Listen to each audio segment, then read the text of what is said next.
जननीं शारदां देवीं रामकृष्णं जगद्गुरुं पादपद्मे तयश्रिता প্রণমামি মুহুর্মুহুঃ। স্বামী চেতনানন্দের লেখা থেকে আজ সপ্তম পত্রটি পাঠ করার চেষ্টা করছি। এই পত্রখানি বস্টন কেন্দ্রের স্বামী অখিলানন্দকে স্বামী শুদ্ধানন্দ কর্তৃক লিখিত। স্বামীজি আমেরিকা থেকে 1897 সালে ফিরে আলমবাজার মঠে থাকাকালীন মঠের নিয়মাবলী ডিকটেশন দেন এবং স্বামী শুদ্ধানন্দ তা লিপিবদ্ধ করেন। এটি আমরা স্বামীজি ও স্বামী শুদ্ধানন্দের জীবনীতে পাই। যে কোনো সংঘ পরিচালনা করতে গেলে নিয়মাবলী প্রয়োজন। যেমন দেশ পরিচালনা করতে হলে সংবিধান দরকার। আমাদের শাস্ত্রে বলে নিস্ত্র গুণ্যে পথি বিচরতাং কো বিধি কো নিষেধ। আমাদের বিধিনিষেধের পারে যেতে হবে। স্বামীজি বারবার বলেছেন freedom is the first condition of growth. অবশ্য ফ্রিডম মানে স্বেচ্ছাচার নয়। বুদ্ধ বিনয় পিটকে ভিক্ষুক ও ভিক্ষুণীদের জন্য পঞ্চশীল, দর্শশীল প্রভৃতি নিয়ম বেঁধে দিয়েছিলেন। কোনো ধর্মসংঘ কেবল নিয়মের দ্বারা পরিচালিত হয় না। শুনেছি ভারতের এক ধর্ম সম্প্রদায়ের নেতা সুষ্ঠুভাবে রামকৃষ্ণ মিশন পরিচালনার জন্য প্রশংসা করেন। তিনি বলেন যে রামকৃষ্ণ মিশনের নিয়মাবলী অনুসরণ করলে তাদের সম্প্রদায়ও ঠিকভাবে চলবে। এর উত্তরে স্বামী গম্ভীরানন্দ বলেছিলেন রামকৃষ্ণ মিশনের সুষ্ঠু পরিচালনার পিছনে নিয়মাবলী ঊর্ধ্বে গুরুত্বপূর্ণ হলো সংঘের ত্যাগ, বৈরাগ্যবান, অজ্ঞানবর্তী, পরার্থে আত্মত্যাগী সন্ন্যাসী ও ব্রহ্মচারী। রামকৃষ্ণ বিবেকানন্দের আদর্শে অনুপ্রাণিত সন্ন্যাসীদের স্বার্থ ত্যাগের জন্য এই সংঘ সুষ্ঠুভাবে বয়ে চলেছে। ব্রহ্মজ্ঞ ভবিষ্যদ্রষ্টা স্বামীজি ভবিষ্যতে রামকৃষ্ণ সংঘ কিভাবে পরিচালিত হবে তা বেলুড় মঠের নিয়মাবলীতে নির্দেশ দিয়ে গেছেন। নিয়মাবলীর লিপিকার স্বামী শুদ্ধানন্দের কাছে আমরা ঋণী। তার নিজ হাতে লেখা এই চিঠিখানি একখানি মূল্যবান দলিল। এই মূল চিঠিখানি আমি বোস্টনের স্বামী সর্বগতানন্দের কাছে পাওয়া গিয়েছিল। Sri Ramakrishna শরণম। Ramakrishna mission, Belur Math, post, district Howrah, 8ই October 1935। প্রিয় অখিলানন্দ, তোমার 6ই আগস্টের পত্র বেলুড় মঠ হইতে রিডাইরেক্টেড হইয়া কনখোল হইতে ফিরিবার সময় কানপুর আশ্রমে পাইয়া সকল সংবাদ অবগত হইয়াছি। এখানে আসিয়া সত্যেনের আত্মবোধানন্দর নিকট 75 টাকা পাইয়াছি। গত 8ই এপ্রিল তোমাকে পত্র লিখিবার পর বাসন্তী পূজা, কনফারেন্স প্রভৃতিতে খুব ব্যস্ত থাকিয়া আনন্দেই কাটিয়া যায়।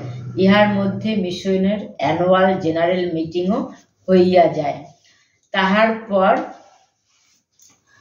Trustee meeting, governing body meeting, এদিক ওদিক ভক্তের বাড়িতে নিমন্ত্রণ রক্ষা, দেখাশোনা প্রভৃতিতে খুব বিজি টাইম কাটিয়া যায়।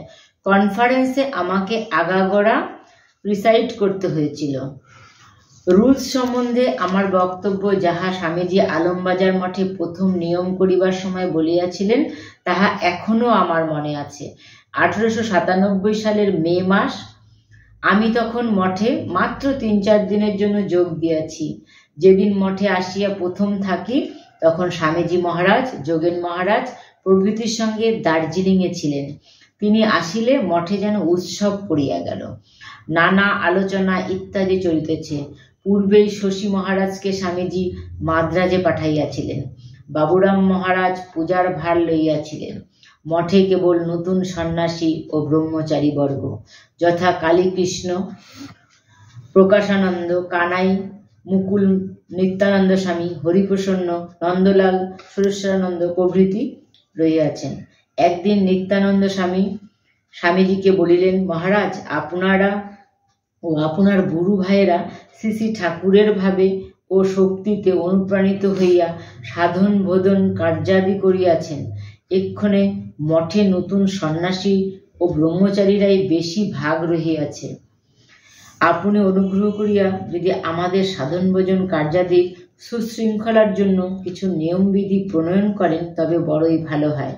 আলমবাজার মঠে একটা লম্বা হল ঘর ছিল, তাতে উপস্থিত সকলকে ডাকা হলো। স্বামীজি বলিলেন, একজন কাগজ কলম লইয়া লিখতে আরম্ভ করো, আমি বলে যাচ্ছি। এখন সমস্যা হলো লিখবে কে। তখন মঠের ভাব এইরূপ, লেখাপড়াটা অত্যন্ত নিম্নাঙ্গের কার্য। তখনও আমেরিকায় স্বামীজি প্রভৃতির ওয়ার্ক ছাড়া ভারতে একটা আশ্রম হয় নাই বা কোনো কাজের সূত্রপাত হয় নাই। গঙ্গাধর মহারাজ এর মুর্শিদাবাদে রিলিফও আরম্ভ হয় নাই। তখনও শ্রী ঠাকুরের সেই পূর্ণ সাত্ত্বিক ভাবের প্রেরণা অনেকটা অক্ষুণ্ণ রহিয়াছে। সুতরাং কেহই লিখিতে অগ্রসর হইতেছে না। শেষে সকলে লিখিবার জন্য আমাকে ঠেলিয়া দিল। আমি তখন নতুন মঠে আসিয়াছি, অনেকটা ফরওয়ার্ড, বেপরোয়া, স্বাধীন প্রকৃতির ছিলাম। আমি কাগজ কলম লইয়া আগাইয়া আসিলে স্বামীজি গুরু ভাইদের দিকে চেয়ে জিজ্ঞাসা করলেন, এ কি থাকবে? অর্থাৎ যদিও তাহার পূর্বে কাশীপুরের বাগানে স্বামীজির সহিত আমার অনেকবার দেখাশোনা কথাবার্তা হইয়াছে, কিন্তু আমি মঠে সাধুভাবে যোগ দিব কিনা তাহা স্বামীজি জানেন না। যখন ওরা বললেন থাকবে, তখন বললেন লেখো। কিন্তু নিয়ম ডেডিকেট করিবার পূর্বে একটা ক্ষুদ্র বক্তৃতা করেন। তাহার মর্ম এইরূপ, আমাদের জীবনের উদ্দেশ্য সব বিধিনিষেধের, সব নিয়ম কানুনের বাইরে যাওয়া। তবে যেহেতু আমাদের ভিতর কতগুলো কুনিয়ম হয়ে রয়েছে, তাই কতগুলো সুনিয়ম করে শেষে সু উভয় নিয়মের পাড়েই যেতে হবে।